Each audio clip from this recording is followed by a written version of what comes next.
आप सभी भाइयों और बहनों के लिए रक्षाबंधन की बहुत बहुत शुभकामनाएं। आज है 9 अगस्त 2025 और दिन है शनिवार। नमस्कार, ज्ञान एमपी न्यूज में आपका स्वागत है। आइए देखते हैं आज दिन भर की मध्य प्रदेश की बड़ी खबरों को।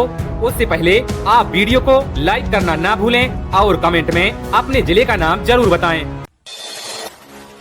मध्य प्रदेश में स्वदेशी भावना को आगे बढ़ाएगी रेल कोच फैक्ट्री।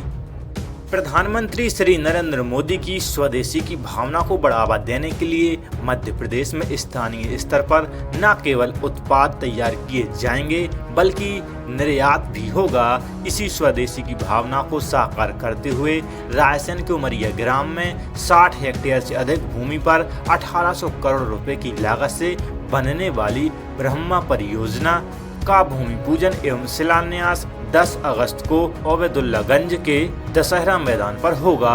रक्षा मंत्री राजनाथ सिंह करेंगे। यहां रेल कोच, मेट्रो कोच आदि का निर्माण कर देश में आपूर्ति के साथ विदेशों में भी निर्यात किया जाएगा। इसी क्रम में 25 अगस्त को श्री प्रधानमंत्री नरेंद्र मोदी धार में पीएम मित्र पार्क का भूमि पूजन करेंगे। पार्क में आने वाले उद्योगों से 1 लाख लोगों को रोजगार मिलने की संभावना है। अब पासपोर्ट बनाने के लिए नहीं काटने पड़ेंगे चक्कर। मौलाना आजाद राष्ट्रीय प्रौद्योगिकी संस्थान भोपाल के छात्रों, स्टाफ और आम नागरिकों के लिए पासपोर्ट बनवाना अब और आसान हो गया है। क्षेत्रीय पासपोर्ट कार्यालय भोपाल की ओर से पासपोर्ट सेवा प्रोजेक्ट वैन को मैनेट कैंप में तैनात किया जा रहा है। यह वैन मैनेट के फैकल्टी गेस्ट हाउस परिसर में 1 महीने के लिए अपनी सेवाएं देगी। जरूरत और जन सहभागिता के आधार पर इसकी अवधि आगे बढ़ाई जा सकती है। इस सेवा का लाभ छात्रों, संस्थान के कर्मचारियों के साथ आम जनता भी ले सकेगी। इस पहल का उद्देश्य छात्रों को इंटर्नशिप, उच्च शिक्षा या विदेश में रोजगार जैसे भविष्य के अवसरों के लिए पासपोर्ट संबंधी औपचारिकताएं आसानी से पूरी करने में मदद करना है। साथ ही इससे समय और यात्रा खर्च की भी बचत होगी। भोपाल में कल से निकलेगी तिरंगा यात्राएं। भोपाल में हर घर तिरंगा, हर घर स्वच्छता, स्वतंत्रता का उत्सव अभियान चल रहा है। शुक्रवार को स्कूल में देशभक्ति से जुड़े कार्यक्रम होंगे। वहीं शनिवार से तिरंगा रैलियां निकलेंगी। सबसे बड़ी यात्रा कोलार से निकलेगी। हुजूर विधायक रामेश्वर शर्मा की कर्मश्री संस्था यह आयोजन कर रही है, जिसमें 40,000 से ज्यादा छोटे बड़े वाहन शामिल होंगे। अभियान को लेकर कलेक्टर कौशलेंद्र विक्रम सिंह बैठक भी कर चुके हैं। उन्होंने बताया यह अभियान 3 चरणों में चल रहे हैं। पहला चरण 8 अगस्त तक जिले में देशभक्ति के वातावरण एवं तिरंगे पर केंद्रित सार्वजनिक कार्यक्रम, प्रदर्शनी, रंगोली, तिरंगा सजावट एवं प्रकाश की व्यवस्थाएं की जा रही हैं। इस काम को जिला पंचायत सीईओ, डीईओ और नगर निगम अफसर कर रहे हैं। द्वितीय चरण 9 से 12 अगस्त तक जिले में तिरंगा रैली एवं मानव श्रृंखला का आयोजन किया जाएगा। एमपी में 7 दिन से थमा बारिश का दौर, अब तक 28.7 इंच बारिश दर्ज। एमपी में पिछले 7 दिन से तेज बारिश का दौर थमा हुआ है। किसी भी जिले में तेज पानी नहीं गिरा। इससे गर्मी का असर बढ़ गया है।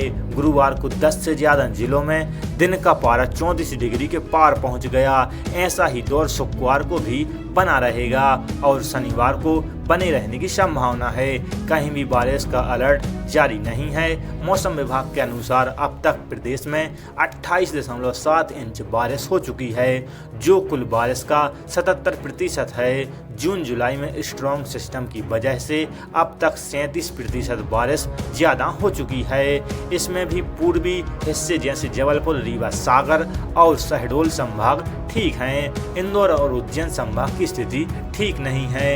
इंदौर संभाग के 8 में से 5 जिले ऐसे हैं जहां 13 इंच से कम पानी गिरा है। सिर्फ अलीराजपुर और झाबुआ में ही 20 इंच से ज्यादा पानी गिरा है। दूसरी ओर ग्वालियर में सबसे ज्यादा 35 इंच बारिश हो चुकी है।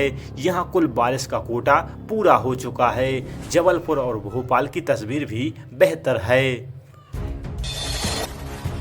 एमपी में फिर जीता भगवा दल, 2 नगर परिषदों में बने बीजेपी के अध्यक्ष।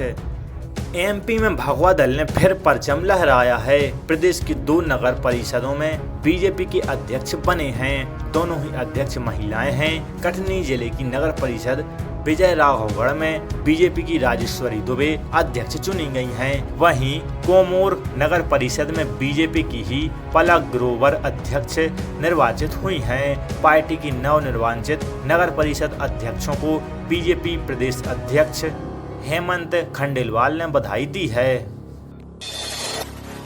एमपी के इस शहर में बनेगा 8 लेन ब्रिज।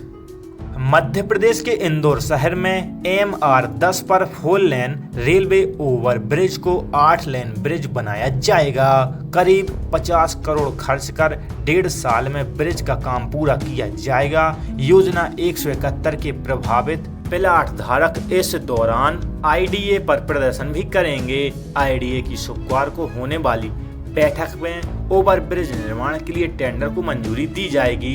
करीब 1.5 साल में ब्रिज का काम पूरा करने का लक्ष्य रखा है। संभागायुक्त दीपक सिंह की उपस्थिति में होने वाली बैठक में अन्य योजनाओं को भी रखा जाएगा। इधर बोर्ड बैठक को देखते हुए योजना 171 के प्रभावित प्लाट धारकों ने प्रदर्शन की तैयारी कर ली है। इस योजना की जमीन पर पुष्प विहार कॉलोनी, श्री महालक्ष्मी नगर, न्याय नगर एक्सटेंशन कॉलोनी है। एमपी के 10 संभागों के लिए IAS अफसर बनाए गए प्रभारी। मध्य प्रदेश राज्य शासन की ओर से IAS अफसरों को अतिरिक्त प्रभार सौंपा गया है। ये सभी अफसर संभागीय स्तर पर विकास कार्यों और योजनाओं की मॉनिटरिंग करेंगे। हालांकि पहले भी संभागीय स्तर पर अफसरों को तैनात किया गया था, मगर कई अफसर रिटायर हो गए हैं। राज्य सरकार की सभी तरह की योजनाओं और मुख्यमंत्री के प्राथमिकता वाले कामों की मॉनिटरिंग की जिम्मेदारी सौंपी गई है। नए आदेश जारी होने के बाद कई नए अफसरों को भी जिम्मेदारी सौंपी गई है। बता दें कि मोहन सरकार ने संभागीय स्तर पर समीक्षा के लिए 1.25 साल पहले अफसरों की तैनाती की थी। इसमें से कई अपर मुख्य सचिव रिटायर हो चुके हैं। इसलिए सामान्य प्रशासन विभाग की ओर से मुख्यमंत्री कार्यालय की अनुमति के बाद संभागों का आवंटन प्रमुख सचिव और अपर मुख्य सचिव स्तर के अफसरों को नए सिरे से किया गया है। 28,000 बाढ़ प्रभावितों को 30 करोड़ की राहत राशि दी। मुख्यमंत्री डॉक्टर मोहन यादव ने शिवपुरी, गुना, दमोह, रायसेन और छिंदवाड़ा की बाढ़ प्रभावित से वर्चुअली चर्चा कर उन्हें हर संभव मदद का आश्वासन दिया। इस दौरान उन्होंने 28,000 से ज्यादा अधिक प्रभावित परिवार को 30 करोड़ रुपए की राहत राशि सिंगल क्लिक से अंतरित की और कहा कि आपदा के समय सरकार आपके साथ मजबूती से खड़ी है। मुख्यमंत्री मोहन यादव ने कहा कि प्रदेश सरकार संकट की घड़ी में बाढ़ प्रभावित परिवारों के साथ है। डॉक्टर मुख्यमंत्री यादव शुक्रवार को मुख्यमंत्री निवास समत्व भवन से प्रदेश के 28,000 से अधिक बाढ़ प्रभावितों को 30 करोड़ की राशि का सिंगल क्लिक से अंतरित कर प्रभावितों से चर्चा कर रहे थे। मुख्यमंत्री ने शिवपुरी, गुना, दमोह, रायसेन, छिंदवाड़ा के बाढ़ प्रभावितों से वर्चुअली चर्चा की।